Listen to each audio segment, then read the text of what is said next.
News Only 24. News Only 24. স্বপ্ন দেখার কি কোনো বয়স হয়? উত্তর চব্বিশ পরগনার আগরপাড়ার সঙ্গীতাদের প্রমাণ করে দিলেন স্বপ্নের শেষ তারিখ হয় না। 1996 সালে মাধ্যমিকে ব্যর্থ হওয়ার পর থেমে গিয়েছিল পড়াশোনা, বিয়ে, সংসার, সন্তান, কিন্তু মনের মধ্যে চলছিল একটা স্বপ্ন, স্নাতক হওয়া। দীর্ঘ 24 বছর পর আবার কলম হাতে তুলে নিলেন।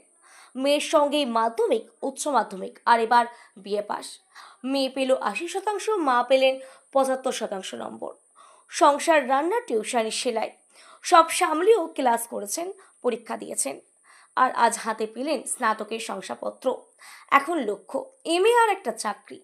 কারণ বয়স যতই হোক, যদি ইচ্ছা থাকে সব স্বপ্নই পূরণ হবে।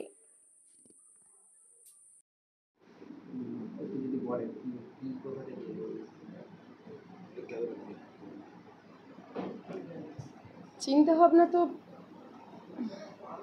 কোনোদিনও ভাবিও নি যে আমি যে এই বয়সে এসে কিছু করব। ওই মেয়েদের সাথে, মেয়েরা যখন পড়াশোনা করতো সেই সময়ে আমি বই নিয়ে ওদের সাথেই বসতাম, মানে ওদের বইগুলোই একটু নিজের জ্ঞান বাড়ানোর জন্যে ওদের বইগুলো নিয়েই একটু ঘাটাঘাটি করতাম। ওই তখনই মেয়েরা বলল যে মা তুমি একটা কাজ করো, আবার শুরু করো। ব্যাস আমিও শুরু হয়ে গেলাম।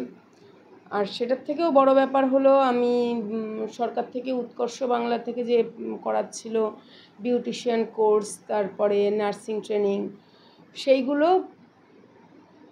নার্সিং ট্রেনিং করার জন্যে আমি গিয়েছিলাম। কিন্তু ওখানে আমার যেহেতু মাধ্যমিক পাস সার্টিফিকেট নেই, আমি বলেছিলাম যে আমার রেজাল্ট আছে, কিন্তু ওনারা বললেন যে না, সার্টিফিকেট নেই, মাধ্যমিক পাস, তার জন্য হবে না।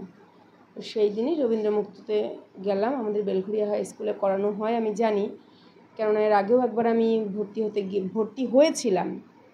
ভর্তি হয়ে ফর্ম ফিল আপ করেছি। অ্যাডমিট কার্ড যখন আনতে যাই সেই সময় আমার পরীক্ষা হয়ে গেছে 2-3টে। স্যার বলেছিলেন যে তুমি আবার দিতে পারো, বাকি পরীক্ষাগুলো 6 মাস পরে আবার যখন হবে তখন দিয়ে দেবে।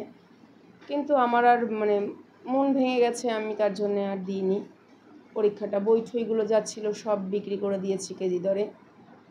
তারপরে আবার এই মেয়েদের জন্যে, আর ওই বললামই তো নার্সিং ট্রেনিংয়ের জন্যে গিয়েছিলাম উৎকর্ষ বাংলা থেকে করবো বলে নার্সিং ট্রেনিংটা।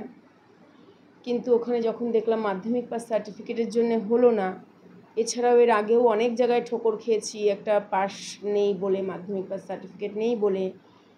তার জন্যে ওই সেই দিনই আবার গিয়ে আমি রবীন্দ্রমুক্ততে ভর্তি হলাম। তারপরে সেই জার্নিটা এখনও পর্যন্ত চলছে। মাধ্যমিক দিলাম, মাধ্যমিক দেওয়ার পর উচ্চ মাধ্যমিক দিলাম রেগুলার স্কুল থেকে। রেগুলার স্টুডেন্টদের সাথে পড়েছি, স্কুলে গিয়ে স্কুল ড্রেস পরেছি। স্কুল ড্রেস পরেছি বলতে রেগুলার স্কুলে যেহেতু যেতাম, আমি ডিস্টেন্সে তো করিনি, তার জন্য রেগুলারে তো স্কুল ড্রেস পরাটা ম্যান্ডেটারি। তার জন্য স্কুল ড্রেস তখন ব্যাগে করে নিয়ে যেতাম, কারণ এই বয়সে এখান থেকে স্কুল ড্রেস পরে যাব, আশেপাশের এমনিতেই তো অনেকে অনেক রকম হয়তো সেই সময় ভাবতেই পারতো। তার জন্যে স্কুল ড্রেস ব্যাগে করে নিয়ে যেতাম, স্কুলে গিয়ে স্কুল ড্রেসটা পরে নিতাম। তবে স্কুল ড্রেস পরেই ক্লাস করতে হয়েছে। এই অভিজ্ঞতাটা একটু অন্যরকম ছিল। এত বছর পরে ওই আর ঠিক সময় মতো স্কুলে যাওয়া, স্কুল ড্রেস পরে ক্লাস করা, এমনকি জাতীয় সঙ্গীত গাওয়া, এই তো। তারপর বেশ হ্যাঁ, ভালোই চললো। এবার উচ্চ মাধ্যমিকটাও খুব ভালো মতোই দিলাম পরীক্ষা, রেজাল্টও ভালো হয়েছে। এরপরে ওই সবাই বলেছিল, সবাই বলতে মোটামুটি যারা আর কি আমার শুভচিন্তক যাকে বলে, তারা সবাই বলেছিল যে শুরু যখন করেছো এই বয়সে তো চালিয়ে যাও, থেমে থেকো না। তাই আবার ভর্তি হলাম। উচ্চ মাধ্যমিক যখন দিই তখন আমার মেয়ের স্কুল, আমার স্কুল আলাদা ছিল, কিন্তু গ্র্যাজুয়েশনের সময় আমরা দুজনে একই কলেজে একই সাবজেক্ট নিয়ে ভর্তি হয়েছি। অবশ্যই সেটা ফিনান্সিয়াল দিকটার কথা চিন্তা করে, কেননা আমাদের একটা বইয়ে হয়ে যেত, এই সব কারণ অনেক কিছু ভেবেই একসাথে ভর্তি হয়েছিলাম। এমনকি হায়ার সেকেন্ডারিও যখন দিই তখনও আমাদের স্ট্রিম একই ছিল মোটামুটি। শুধু আমার আর কি আর্টস গ্রুপের মধ্যে আমার ছিল হোম ম্যানেজমেন্ট, ওর ছিল ইকোনমিক্স। এছাড়া বাকি সব কটাই একই সাবজেক্ট ছিল দুজনেরই। ওই একটাই কারণ যে tuition, journalism and mass communication. কেননা ইচ্ছে তো আছে। ইচ্ছে তো আছেই। আজকেও একটু আগেই ওকে বলছিলাম যে কিরে ছোটো এসছি ইউতে, কারণ আমার তো সময়টা খুব কম, আপনারা হয়তো দেখে থাকবেন এসেই যে আমি মেশিনে কাজ করছিলাম। সকালবেলা স্নান করে এই যে পুজো দেওয়া, তারপরে ঘরে রান্নাবান্না করে পড়ালাম, পড়ানোর পরে এরপরে আবার এখন একটু ফাঁকা আছে এই সময়টা, তার জন্য এই সময়টা এখন মেশিনে বসেছি। এরপরে আবার বিকেলবেলা পড়তে আসবে, তারপরে পড়াতে যাব, আবার পড়তে আসবে বাড়িতে।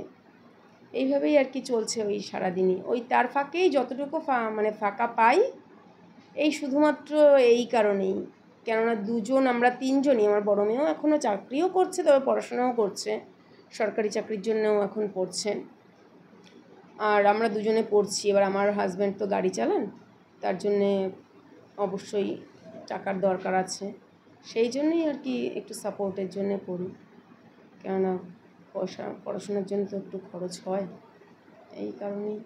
আপনার নাম? সঙ্গীতা দে। কেমন লাগছে এরকম মায়ের সাথে একসাথে একটা স্নাতকোত্তর পড়াশোনার মতো করছো, কিরকম লাগছে? ভালো লাগছে, মানে কখনো কোনো অসুবিধা হয়নি, একসাথেই আমরা কলেজে গেছি এসেছি।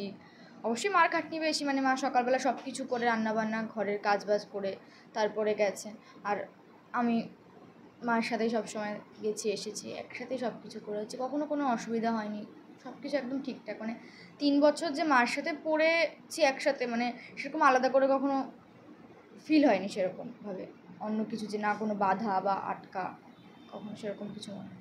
আগামী দিনে কি ইচ্ছা আছে? দুজনেই আমরা মাস্টার্সের ফর্ম ফিল আপ করেছি, আর আজকে তো আমাদের 6th সেমের মার্কশিট বেরালো, তারপর প্রপারভাবে ফর্মটা সাবমিট হবে, এবার তারপরে একসাথে নাম উঠলে একসাথে আবার আমরা মাস্টার্সও করবো। জার্নালিজম নিয়ে? হ্যাঁ, জার্নালিজম অ্যান্ড মাস কমিউনিকেশন, সাংবাদিকতা। আপনার নাম? সহেলি দে।